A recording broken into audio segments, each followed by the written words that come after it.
Sì, per la nostra associazione questo tipo di progetti sono fondamentali legislativamente dal 2015, di fatto che si può pensare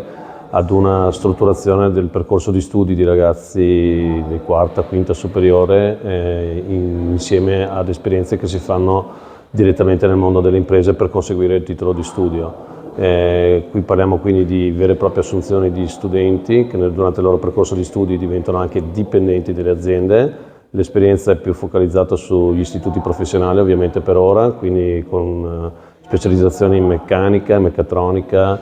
installazione di impianti, autoriparazione e fondamentalmente tutta la parte pratica laboratoriale che invece che essere svolta a scuola viene tutta trasferita nelle imprese dove le tecnologie, le situazioni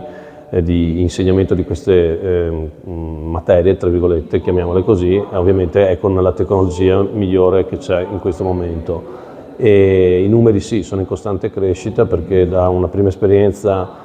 che si girava l'anno intorno a una centinaia di rapporti di questo tipo, il 2024 registrerà circa 400 contratti, quindi 400 studenti su un bacino potenziale di 1.500 per anno scolastico che fanno queste scuole e che conseguiranno il titolo di studio in questa modalità molto innovativa e arricchente anche sotto il profilo personale per loro, perché è un'esperienza molto più lunga in azienda, confrontandosi con adulti, con altri, e non solo, insomma, stando in classe con studenti coetanei.